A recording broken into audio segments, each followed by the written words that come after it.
Bonjour, alors aujourd'hui je vous propose de visionner mon atelier, enfin un extrait de mon atelier Jouer pour grandir.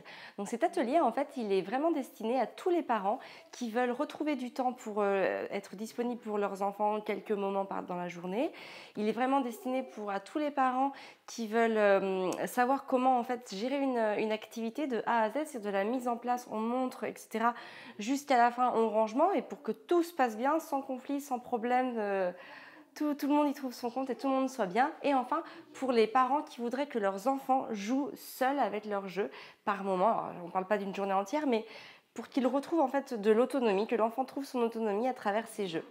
Donc dans le module 1, justement, on voit comment rentrer dans l'activité avec son enfant, comment réussir à s'immiscer, comment réussir à trouver du plaisir et comment trouver du temps. Dans le module 2, on verra comment justement bien gérer l'activité de A à Z en passant par les conflits, en passant par les phases d'opposition, en passant par les phases de rangement, en passant par comment on va montrer. Et dans le module 3, je vais vous présenter absolument tous les jeux, tous les jouets, toutes les activités qui sont indispensables à l'autonomie de l'enfant. Toutes celles qui vont permettre à l'enfant justement d'être autonome face à ses jouets, d'être entrepreneur par rapport à une activité et en fait qui vous, en tant que parent, peuvent vous faire gagner du temps. Donc je vous laisse visionner l'extrait et on se retrouve après. Bonjour et bienvenue dans l'atelier, donc l'atelier Jouer pour grandir. Tout de suite, place à l'introduction de cet atelier. Donc un enfant, quel que soit son âge, a besoin de jouer. Les jouets vont lui permettre de découvrir des textures, des formes et des couleurs différentes. Ils vont également lui permettre de développer son sens de l'observation et de la logique, ses capacités d'analyse et de compréhension, sa méthodologie dans la façon d'entreprendre des actions, sa façon de réfléchir et d'anticiper et son sens de l'imagination. En réalité, l'enfant il est sans cesse en train d'apprendre quelque chose. C'est pour cela que les jeux, jouets et activités qui lui sont proposés et mis à sa disposition ont toute leur importance. Au début, c'est à travers l'observation que l'enfant va faire ses premières découvertes visuelles et sensorielles. Au fil du temps, les jouets lui permettront de développer son imagination, de créer ses propres histoires.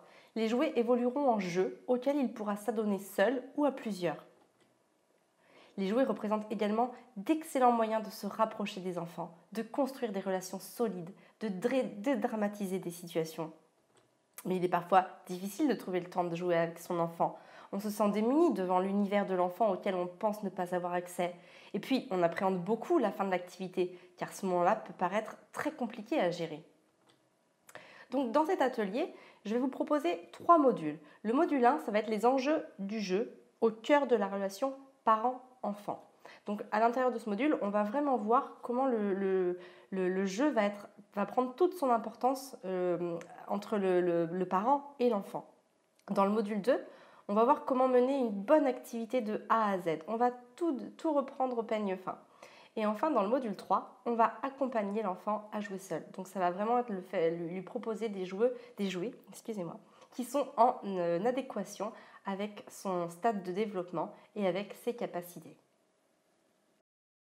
Donc dans le module 1, on va voir l'importance du jeu dans la relation parent-enfant. On va voir que jouer n'est pas forcément inné chez un enfant, que ce n'est pas forcément naturel. Comme nous, on se forme sur des choses théoriques, on a besoin donc de théorie pour voir les choses, et ensuite de pratique. Eh bien, c'est la même chose pour notre enfant. Un enfant ne sait pas forcément jouer seul. On va voir comment on va pouvoir, en fait, de par notre présence, apprendre à l'enfant à jouer. On va voir comment se dégager du temps de qualité pour l'enfant, et on va voir comment rentrer dans le jeu avec son enfant. On va voir aussi l'importance de montrer les choses à son enfant. Il y a une grande différence entre montrer et faire à sa place. Tout ça, je vais l'expliquer dans le module 1. Ce premier module va vraiment permettre de reconnecter l'enfant et le parent. Je vais vraiment vous apporter des pistes concrètes pour rétablir une connexion entre vous, pour que vous passiez du temps ensemble de qualité, même si ça doit être des temps très courts.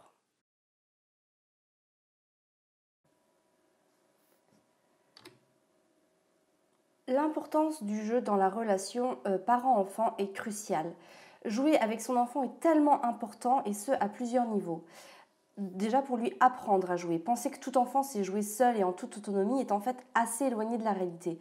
Au contraire, jouer n'est pas forcément inné chez l'enfant. Nous, en tant qu'adultes, on doit se former avant d'acquérir des connaissances et développer de nouvelles compétences. On apprend par la pratique et par la prise d'informations théoriques. Il en est de même chez l'enfant, et c'est pourquoi la plupart des enfants vont avoir besoin qu'on leur apprenne à jouer, et surtout qu'on leur apprenne à jouer seul. Alors, ça va passer par une phase d'accompagnement. Accompagner l'enfant ne veut pas dire faire à sa place. Ça implique tout d'abord un temps de qualité et positif passé avec son enfant. Au début, il s'agit de montrer à l'enfant la façon d'utiliser l'outil de travail.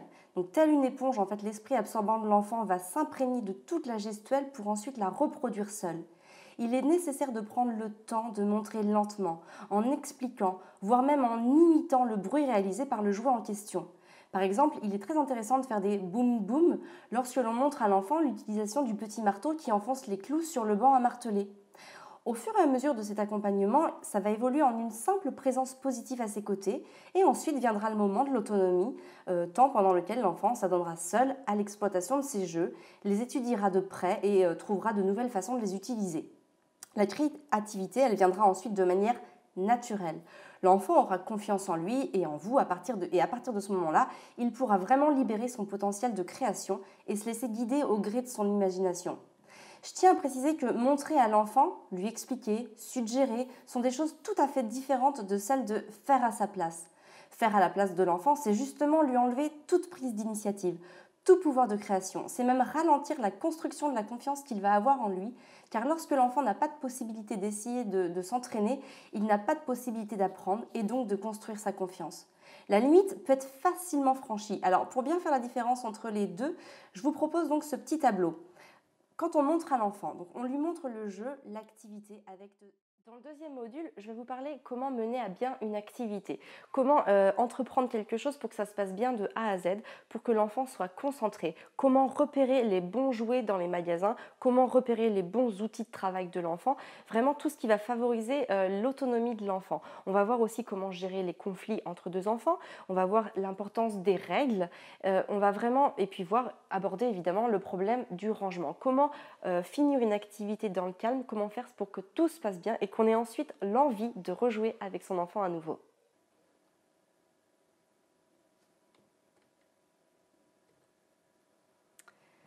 Alors, comment un simple jouet devient un outil de travail? Au cœur de la pédagogie Montessori se trouvent les outils de travail de l'enfant. L'enfant utilise ses jouets et ses jeux comme du matériel dont la finalité est de l'aider dans son développement physique et psychique. Le matériel mis à disposition de l'enfant va vraiment l'aider à se construire, à comprendre les choses, à s'éveiller, puis à se socialiser. Ce sont des outils extraordinaires qui vont insuffler à l'enfant le goût de l'effort. Au travers de cet effort, l'enfant va se construire positivement, car le fruit de son travail et de ses entreprises sera directement récompensé par le résultat obtenu. La finalité obtenue par l'action de l'enfant va venir agir sur sa motivation et son entrain. L'action développe la confiance et le courage, et à l'inverse de l'inaction qui n'engendre que des doutes, la peur et la staticité.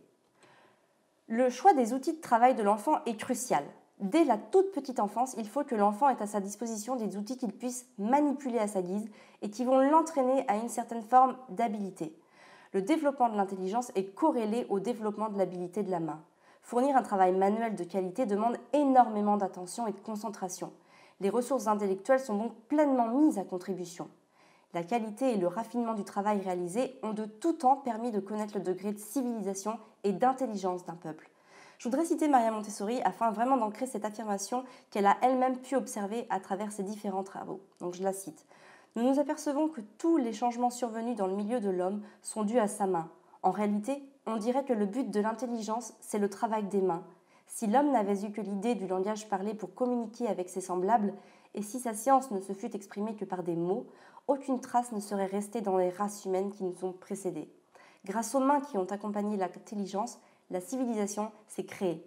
La main est l'organe de cet immense trésor donné à l'homme. » Et elle en tire la conclusion suivante. Nous pouvons en conclure que l'intelligence de l'enfant atteint un certain niveau sans qu'il fasse usage de sa main. L'activité manuelle lui fait atteindre un niveau plus élevé et le petit enfant qui s'est servi tout seul de ses mains présente un caractère plus fort. C'est donc vraiment cette réflexion qui nous amène à considérer le jouet comme un véritable outil de travail pour l'enfant. La plupart des enfants en France commencent l'école aux alentours de 3-4 ans. Avant cette période, ce sont les outils de travail que l'adulte lui propose qui vont permettre à l'enfant d'apprendre à jouer, mais également d'apprendre à jouer seul.